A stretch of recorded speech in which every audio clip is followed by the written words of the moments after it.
Ramallah by Fatah movement spokesman Ahmed Fatouh Fatah, Qnews. Firstly, sir, let's start off by asking, how does UNRWA assess the impact of the Israeli-American aid system on civilians in Gaza? As you have heard, it's critical. There is famine on the ground, and the GHF is playing the colonialist game. They are trapping people. They are making death traps and luring the Palestinians into death.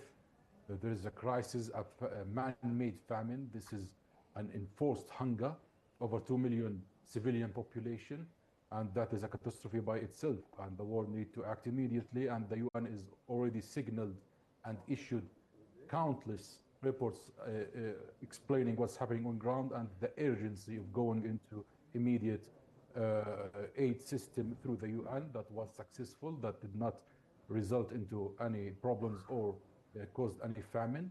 While the GHF, since its beginning, since enacted, it has been nothing but failure, and there is more than 2,000 killed in the GHF sites. So we have a deep issue here that needs global attention and immediate action. So, sir, do you think that there will be any sort of legal implications when it comes to the Israelis' reported plans for the displacements of Palestinians? I mean, this is further making the situation dire for those living in Gaza. The Israelis does not seem to listen to anybody. The international community is calling for the entrance of aid for the past 23 months. Until today, they did not listen. Without an action, without a policy, without a serious sanctions against the state of the colonial state of Israel, nothing will take place. Also, the United States is absent. I'm surprised that the United States is going north and south for the war in Ukraine, but ignoring the genocide in Gaza. And that needs an immediate attention from the United States, because what's happening on the ground is a catastrophe beyond words. And what it will lead to, if continued, is even major and more catastrophic. Yes. Now, what about the aid convoys themselves? Now, how effective has Egypt's aid convoys been in somewhat alleviating the crisis that's taking place right now in Gaza? Of course, the entire Arab world and Egypt particularly has been pressuring to allow the convoy to enter. Some of the aid entered, and it has relieved some parts, but for a very little amount, because Gaza needs at least 500 to 600 trucks. I think based on the last reports, maybe only 100 trucks entered, or maybe even less, if I remember correctly. So that is not enough. We are talking about 2 million human beings, and of course the distribution is difficult, because in the south and in the north, it's completely a very large distance, and that requires protection from the international community and from obedience and from the Israeli to allow them to enter. Israel is bombing these civilian population who are reaching these aids, and sometimes even bombing the aid itself. So we are in a situation that's very critical, that needs a lot amount of aid and an actual global and international decision to enforce Israel to comply with the international law, with the international humanitarian law. The convoys coming from Egypt is a great effort by our brothers in Egypt to push into Israel to allow the aid to accept it. But Israel until now is still occupying Rafah crossings, is still limiting the aid, and they are the one responsible for not allowing all that. There's thousands of trucks, by the way, on Rafah, Egyptian Rafah side.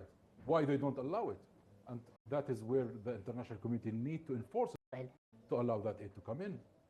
Well, sir, as you said there, that basically time and again the Israelis have broken international law, whether it be forced starvation or the bombing of civilians.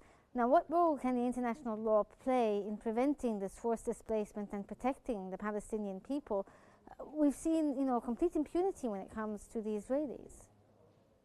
Sorry, there was distortion in the voice. What was the question? Let me repeat that again, sir. Now, as you said earlier, that basically the Israelis have broken numerous international laws. And one of the laws that they're planning on breaking is displacing the Palestinian people or forcing them out of their lands. What role can international law play to prevent this from happening? It's the Geneva Conventions. It's the genocide prevention law. There is plenty of laws. It's not the lack of law or the lack of evidence. It's the lack of, as you said, this is the impunity that Israel enjoys since the last 77 years, and that needs to stop immediately because that jeopardizes the very rule-based system that we have, that the international community devised after World War II to save humanity from racist and fascist regimes that want to do, crimes against humanity. Until now, that has not been enacted. United Nations also has the ability to activate term 7 in the charter, where it enforced through international forces to go chapter 7 of UN charter to go for confront the aggressor and the occupier who is not responding to these very laws. As you just said, there is an imminent danger right now that Israel is planning to forcefully displace the Palestinian people from the north toward the south, and there have been orders issued by Israel to evacuate Gaza and the center of Gaza to go to the south. There have been tents entered the Gaza in preparation for making the concentration camp that Israel have announced, not some speculations. And also we have to take into consideration what Netanyahu said clearly into everyone, that he's after the greater Israel colonial plan. And Smotrich, right after his words, went into the E1 colonial settlements project in West Bank, which means that they have a colonization and immigration, forceful immigration plan in the Gaza Strip, as well as a forceful immigration and annexation plan in the West Bank. So that requires an immediate attention. This is a violation into a forceful displacement and occupation, as well as starvation and all the criminality in between, the war crimes that they are doing day in, day out. So they have actually violated many laws that requires attention, and the United States is absent and actually funding and allowing this to take place. Okay, thank you so much for that from Ramallah. That was Fatah Movement spokesman Ahmed Fatouh. Thank you for joining us here on Qnews, sir. Thank you so much.